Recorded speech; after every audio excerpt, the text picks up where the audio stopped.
என்னை ஆட்கொண்டவரும் நான் சேவிக்கிறவருமான ஆண்டவராகிய இயேசு கிறிஸ்துவின் நாமத்தினாலே அன்பினல் வாழ்த்துக்கள்.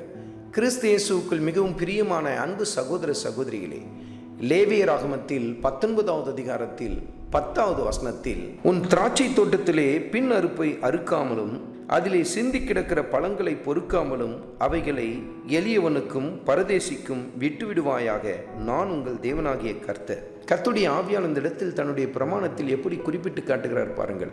உன் திராட்சை தோட்டத்தில் போய் நீ அறுவடை செய்கிறாய், அறுவடை செய்துவிட்டு வரும்பொழுது உனக்கு சட்டு ஞாபகம் வருது, இன்னும் கொஞ்சம் ஒரு சில இடங்களில் நம்ம திராட்சை பழத்தை பறிக்காமல் வந்துட்டோமே, அதை போய் திரும்ப எடுத்துக்கொண்டு வரலாம் என்று சொல்லி பின்பறிப்புக்கு போகாதே என்று சொல்லுகிறார். இது திராட்சை தோட்டத்துக்கு மாத்திரமல்ல, வயல்வெளியிலும் அப்படிதான். பின்பறிப்புக்கு போகாதே, அதை விட்டுவிடு, அது ஏழை எளியவர்களுக்கு ஆகாரமாய் மாறட்டும் என்று சொல்லி கர்த்தர் அந்த இடத்தில் சுட்டி காட்டுகிறார். இன்று சற்று நிதானித்து பாருங்கள். நம்ம ஷேர் ஆட்டோவில் ட்ராவல் பண்ணுறோம், அல்லது ஏதோ ஒரு ஆட்டோவில் ட்ராவல் பண்ணுறோம். 5-10க்கெலாம் அந்த இடத்துல போய் அவங்கள்ட்ட பேரம் பேசி கொண்டு இருப்போம்.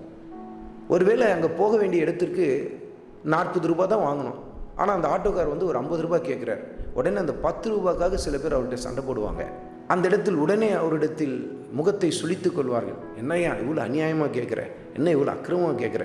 அதே போல் இன்னும் சில பேர் காய்கறி வாங்குகிற இடத்தில் போகும் பொழுது அந்த இடத்துல வயசான ஒரு பாட்டி உட்கார்ந்து வியாபாரம் செய்து கொண்டிருப்பாங்க. ஏழை எளியவர்கள் சில காரியங்களை கூறு கட்டி விற்று கொண்டு இருப்பாங்க, ஆனால் அவங்கள்ட்ட போய் பேரம் பேசி கொண்டு இருப்பாங்க. அருமையான மகனே, அருமையான மகளே, ஏழை எளியவர்களுக்கு இறங்கு என்று சொல்லி கர்த்தருடைய ஆவியானவர் சுட்டி காட்டுகிறார். சற்று யோசித்து பாருங்கள். நீங்கள் ஷேர் ஆட்டோவில் போகும்போதும் அல்லது வேறு ஏதோ ஒரு வாகனத்தில் நீங்கள் போகும்பொழுதும் கொஞ்சம் அதிகமாக பணம் கேட்டுட்டாங்க, அல்லது சில்லறை இல்லை, உடனே என்ன பண்ணாதீங்க, அவங்கள்ட்ட பேரம் பேசாதீங்க, விட்டு கொடுங்கள். ஒரு 5-10 நீங்கள் விட்டு கொடுப்பதினால் எந்த இழப்பையும் நீங்கள் சந்திக்கப் போவது இல்லை. அதோடு கூட சிரித்த முகத்தோடு கூட இயேசு உங்களை நேசிக்கிறார் என்று சொல்லி பாருங்கள். ஜீசஸ் லவ்ஸ் யூன்னு சொல்லி பாருங்கள். ஆண்டவர் இயேசு கிறிஸ்துவின் அன்பை நீங்கள் சொல்வது மாத்திரமல்ல, அதை கிரியையிலும் நீங்கள் காட்ட ஆரம்பிக்கிறீர்கள் பாருங்கள். அருமையான மகனே, அருமையான மகளே, ஏழை எளியவர்களுக்கு இறங்குங்கள் என்று சொல்லி கர்த்தருடைய ஆவியானவர் உங்களோடு கூட இடைப்பட்டு கொண்டிருக்கிறார்.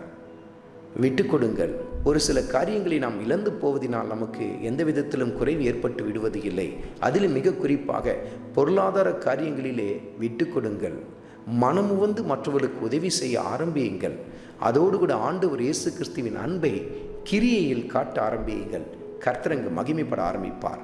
ஆண்டவராகிய இயேசு கிறிஸ்துவின் கிருபை உங்கள் அனைவரோடும் கூட இருப்பதாக. ஆமென்.